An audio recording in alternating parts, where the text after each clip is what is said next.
बिस्मिल्लाहिर्रहमानिर्रहीम अल्लाहुम्मा सल्ली अला सय्यिदिना मौलाना मुहम्मद व अला आले मुहम्मद बारिक वसल्लम।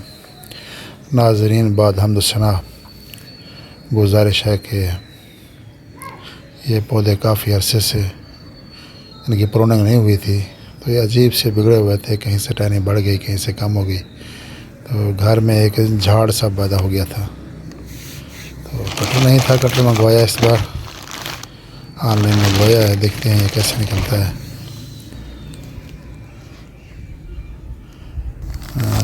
क्योंकि छुरी, चाकू या किसी और चीज़ से काटने में आसानी का लकड़ काफ़ी सख्त होती है।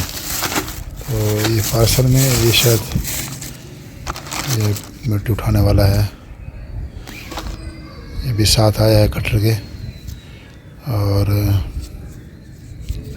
काफ़ी हद तक मज़बूत है। ये मज़बूत प्लास्टिक है, ये ऐसे आसानी से टूटने वाला नहीं है। तो गमले में मिट्टी डालने निकालने के लिए ये ज़्यादातर इस्तेमाल होता है। और दूसरा इसके साथ कटर है, इससे हम इन पौधों की जो शाखें हैं इनको शाख तराशी करनी है। लग तो बहुत अच्छा रहा है क्वालिटी में, चाइना मेड है गलबन। और इसका जो वज़न है ये काफ़ी, मेरे ख्याल है 400-450 ग्राम ज़रूर होगा। ये वज़न काफ़ी भारी है वज़न उठाने में, और लग भी काफ़ी शार्प लग रहा है। आप देखते हैं कि ये कटाई कैसे करता है।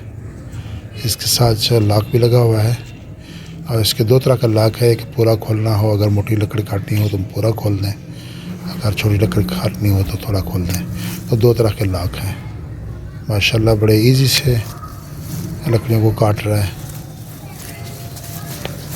हाँ, ये मोटी लकड़ी है, देखते हैं इसको कैसे काटता है। बिल्कुल सॉफ्ट हैंड के साथ, बिल्कुल भी मालूम नहीं हुआ कि ये लकड़ी काटी है हमने। बहुत इजी काटता है। और ये पौधे जो है ना, इनको काफ़ी उलझे पड़े थे। दूसरी तरफ से बेल का जाल बनाया हुआ था, बेल लगाने का। इधर से ये बारिशों में काफ़ी हद तक पौधा ख़राब हो गया था, अंदर से काफ़ी पौधे सूख गए थे, जिसकी वजह से इसकी जो शक्ल है, खूबसूरती अच्छी लग रही थी। अब शाख तराशी के बाद उम्मीद है कि ये नई शाखें निकालेगा और बहुत खूबसूरत लेगा, और फूल भी इस पर काफ़ी आएंगे इंशाल्लाह। ये सारे का सारा हमने काटना है।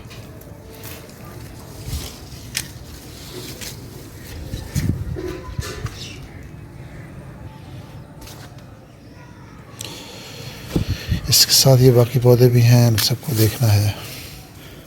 जहाँ जहाँ ज़रूरत पड़ेगी इनको काटना है हमने। काफ़ी हद तक ये फैला हुआ था, छोटा छोटा काट लेते थे इसको, ये अच्छा झाड़ बनाता, गोल सा डिज़ाइन में आ जाता। लेकिन अब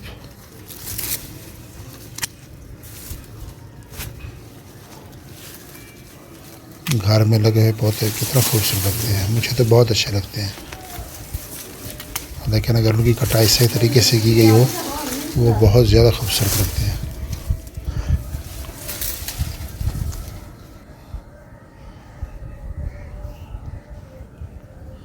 अब कटाई के बाद माशाल्लाह काफ़ी छोटा हो गया, लेकिन उम्मीद है कि ये नई टहनियाँ निकालेगा। इसके साथ ये अमरूद का पौधा है, इस पर भी फल कुछ आया हुआ है। इसको 1 साल मुकम्मल हो गया है, अब ये दूसरे साल में जा रहा है। तो पिछले साल भी इसने थोड़ा सा फल उठाया था, इस बार कुछ ज़्यादा फल आ रहा है। इसकी भी प्रूनिंग करनी है इस महीने के एंड में, लेकिन अभी इसको देर है। थोड़ा फल लगा हुआ है, हम चाहते हैं कि ये पका है, फिर उसके बाद देखते हैं।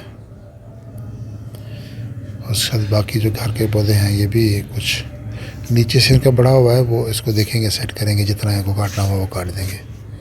साथ में खजूर का पौधा है, और बाकी पौधे भी इसके साथ। ये जामुन का पौधा लगा हुआ है, और जो पौधा मिल जाता है हम उसे घर में उगा देते हैं।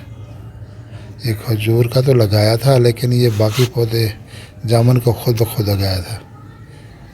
अब खजूर के नीचे जो है वो पुदीना लगा हुआ है। पुदीना भी तकरीबन सारा साल सब्ज रहता है। अब खजूर ने काफ़ी हद तक अपने बच्चे निकाल लिए हैं हर तरफ से। 1 2 3 4 5 6 बच्चे निकाले हुए हैं। हमें घर में इतना ज़रूरत नहीं है, पहले देख रहे हैं कि ये खजूर निकलती कैसी है। अगर इसका फल अच्छा हुआ तो बच्चे रखेंगे, वरना निकाल देंगे।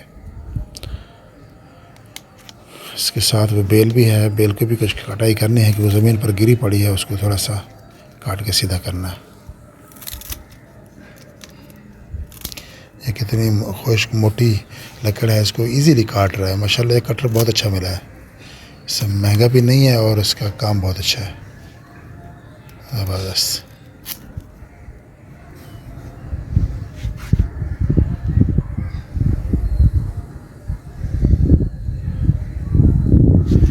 काफ़ी हद तक ये पौधे फैल गए थे, बारिशों में बहुत ज़्यादा फैले हैं।